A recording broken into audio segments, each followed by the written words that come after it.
অনেক সময় আমাদের চেম্বারে অনেক রোগী একটি কমন কমপ্লেন নিয়ে এসে থাকেন যে হঠাৎ করেই তাদের শরীরে কিছু নরম নরম টিউমার জাতীয় জিনিস দেখা দিয়েছে এবং এই ধরনের নরম টিউমার জাতীয় জিনিসগুলি নিয়ে তারা যথেষ্ট আতঙ্কেও ভুগছেন।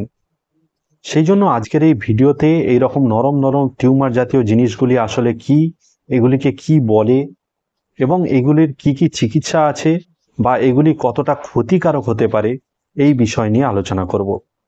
এবং এই ভিডিওর শেষে এই রকম নরম টিউমারের জন্য হোমিওপ্যাথিতে কি রকম চিকিৎসা আছে সেই বিষয় নিয়ে আলোচনা করব। নমস্কার, আমি ডাক্তার মানবেন্দ্র মণ্ডল। হ্যালো হোমিওপ্যাথি ইউটিউব চ্যানেলে আপনাদের সকলকে স্বাগত জানাই। তাহলে চলুন ভিডিওটি শুরু করা যাক।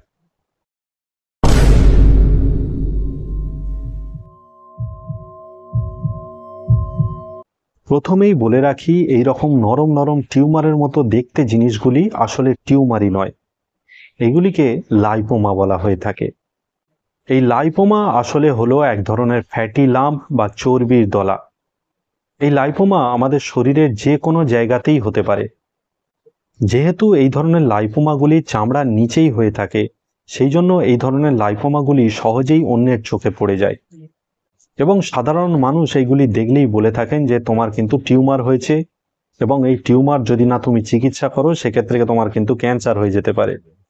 এই কারণেই সাধারণত পেশেন্টরা অত্যন্ত আতঙ্কে ভুগে থাকেন। কিন্তু আপনাদের শরীরে যদি এরকম লাইপোমা বা নরম নরম ফ্যাটি লাম্প হয়ে থাকে, এগুলিকে নিয়ে সেরকম কোনো চিন্তার কোনো কারণই নেই। এগুলি বেশিরভাগ ক্ষেত্রেই বেনাইন বা নন ক্যান্সারাস, অর্থাৎ এ থেকে কিন্তু আপনাদের বেশিরভাগ ক্ষেত্রেই কোনো ক্যান্সার হওয়ার ভয় থাকে না। এই রকম লাইপোমা বা ফ্যাটি লাম্পের সঙ্গে অনেক সময় নার্ভের কিছু এলিমেন্টস থাকতে পারে। এই ধরনের লাইপোমাকে নিউরোলাইপোমা বলা হয়ে থাকে। এছাড়াও এই ধরনের লাইপোমা বা ফ্যাটি লাম্পগুলির সঙ্গে অনেক সময় শিরা উপশিরার কিছু এলিমেন্টস থাকতে পারে। এই ধরনের লাইপোমাকে নিভোলাইপোমা বলা হয়ে থাকে। আগেই বললাম যে বেশিরভাগ লাইপোমাই কিন্তু নন ক্যান্সারাস বা বেনাইন, অর্থাৎ বেশিরভাগ লাইপোমাতেই কিন্তু আপনাদের ক্যান্সার হওয়ার কোনো সম্ভাবনা থাকে না। কিন্তু এমনও কিছু কিছু লাইপোমা আছে যেগুলি হলে অবশ্যই আপনাদের কাছাকাছি চিকিৎসকের পরামর্শ নেওয়া প্রয়োজন হয়ে থাকে। আসুন এবার জেনে নিই এই ধরনের লাইপোমাগুলি কেমন বা কি ধরনের লাইপোমা দেখা দিলে আমাদেরকে চিকিৎসকের পরামর্শ নিতে হবে।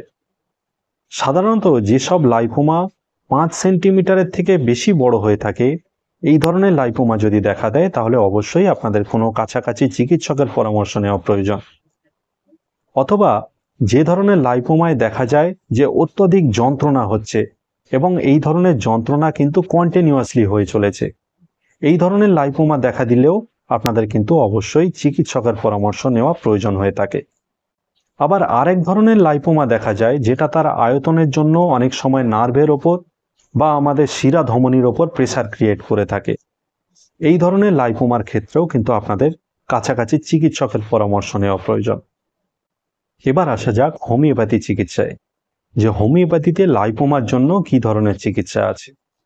সাধারণত আমাদের মতো জুনিয়র ডাক্তাররা মনে করে থাকেন যে হোমিওপ্যাথিতে সব রোগেরই চিকিৎসা সম্ভব, কিন্তু এই ধারণা সম্পূর্ণ ভুল। হোমিওপ্যাথিরও কিছু লিমিটেশন আছে, হোমিওপ্যাথিও কিছু জায়গায় কাজ করতে পারে না, এটা কিন্তু আমাদেরকে মেনে নিতে হবে।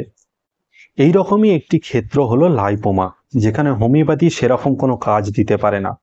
আপনারা অনেকেই দেখে থাকবেন যে হোমিওপ্যাথিতে লাইপোমার জন্য অনেক পেটেন্ট মেডিসিন আছে, কিন্তু আমার অভিজ্ঞতা থেকে বলছি লাইপোমার জন্য কোনো পেটেন্ট মেডিসিনই আপনাদেরকে সেরকম কোনো ফল দিতে পারবে না। সেই জন্য অনেক ডাক্তারবাবুর কাছে অনেক পেশেন্ট লাইপোমার সমস্যা নিয়ে গেলে বেশিরভাগ ডাক্তারবাবু কিন্তু প্রেসক্রিপশানে নট কিওরেবল বলে লিখে দেয়, অর্থাৎ এই ধরনের লাইপোমা কিন্তু হোমিওপ্যাথি চিকিৎসায় কিওর সম্ভব নয়। কিন্তু হোমিওপ্যাথি চিকিৎসা যেহেতু লক্ষণ ভিত্তিক চিকিৎসা, সেহেতু এই ধরনের লাইপোমার সমস্যা হলে কিছু মেডিসিন এমন আছে যেগুলি ব্যবহার করে এই ধরনের লাইপোমা ছড়িয়ে পড়াকে কিছুটা প্রতিরোধ করা যায়। অথবা লক্ষণ ভিত্তিক হোমিওপ্যাথি ওষুধ ব্যবহার করে অনেক সময় অনেক লাইপোমার সাইজকে কমিয়ে ফেলা সম্ভব হতে পারে।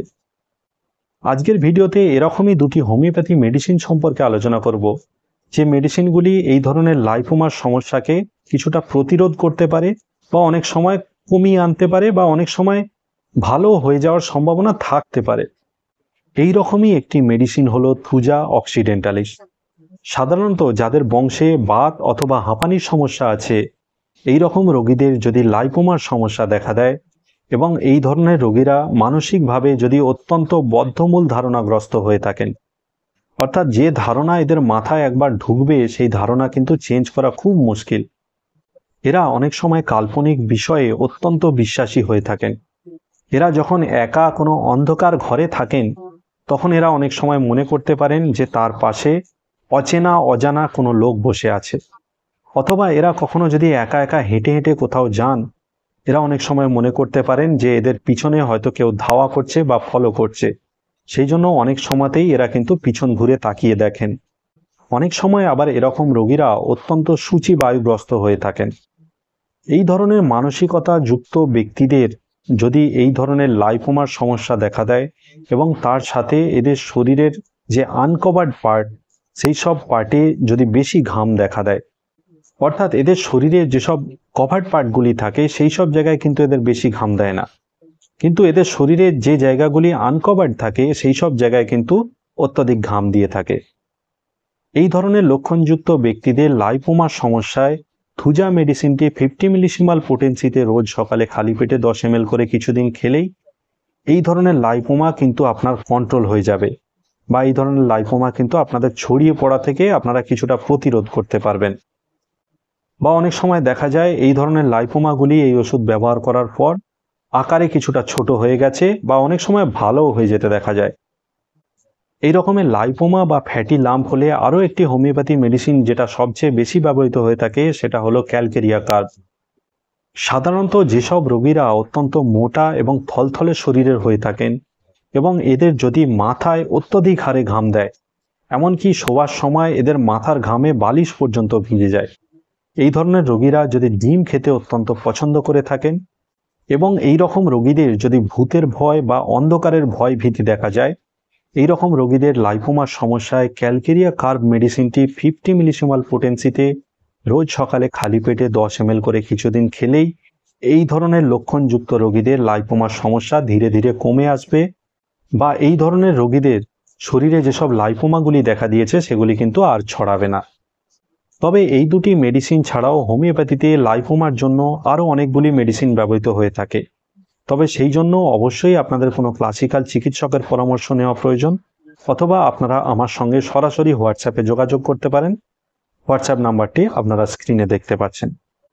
আজকের এই ভিডিওতে লাইপোমা সম্বন্ধে যে আলোচনাটি করলাম, আশা করি আপনাদের মনে লাইপোমা নিয়ে যদি কোনো ভুল ধারণা থেকে থাকে সেটা কিছুটা কেটে যাবে।